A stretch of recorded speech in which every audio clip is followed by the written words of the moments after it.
Atin lang, kalamansi cheesecake sa Starbucks. Kalamansi cheesecake? Yun lang ako nakarinig ng isang kalamansi flavored na tinapay. So sige, bili tayo, tikman natin. Parang wala ah. Cheesecake, kalamansi cheese. Parang wala. Meron ba?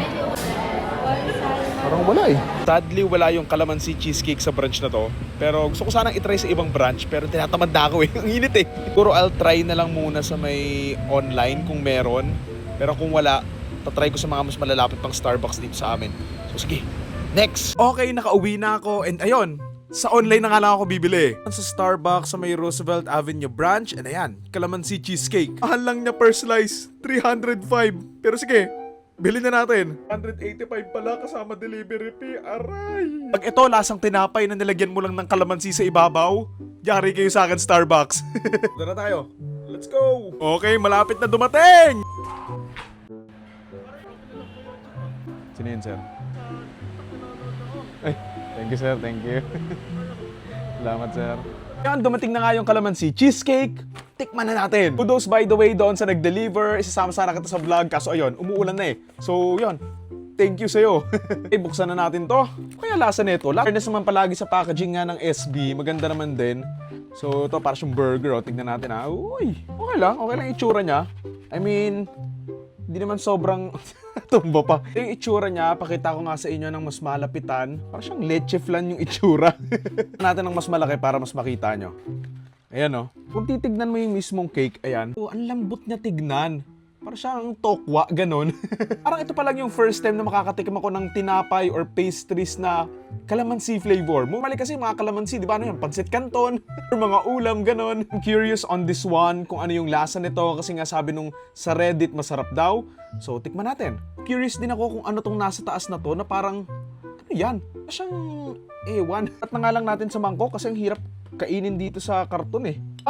Mas magandang tignan. Look-wise, mukha naman siya kaaya-ayang tikman. I'm not sure kung ano yung magiging lasa nito. Feeling ko parang ensaymada, gano'n, na may pagkakonting leche flan yung texture.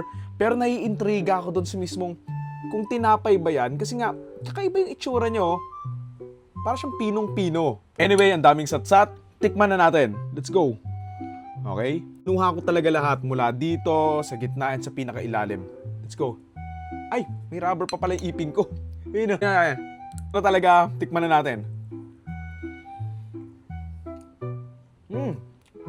Lasang kalamansi. Lambot ah. Parang siyang icing na mas makapal lang ng konti. Tsaka, lasang-lasa mo yung kalamansi. No joke. Hindi siya awkward na lasang kalamansi. Alam mo yung nagbe-blend siya ng maayos doon sa, tama ba? Pastries, tinapay ba? Ganon. So, masarap. I mean, hindi ito yung super magiging favorite ko, pero kaya ko siyang kainin enough. Isa pa. Okay, lambot. Ang sarap na kainin. Yan yung mga gusto ko eh. Madali lang kainin. Yung tipong parang dumudulas lang sa bunganga mo, ganon. Lalamunan mo, ganyan. So, curious ako saan galing yung lasa eh. Tikman muna natin kung itong parang tinapay lang. Okay. Itong nasa ibabaw, ayan yung lasang kalamansi. Kasi ito wala eh. Wala siyang lasang kalamansi. Tikman natin na, konti lang. May ibabaw lang. Yan o. Hindi rin. Asan yung kalamansi? Itong yellow stuff. Let's check it out. Parang yun nga yung kalamansi. Pero, may pagkakalamansi din to ng konti. Ito, wala eh. Pero ang sarap ng lasa niya kapag nagsama-sama. Alam mo yung sa Ratatouille, nung tinikman yung isa, tapos tinikman yung isa, tapos nagkaroon ng fireworks, parang ganun yung dating niya.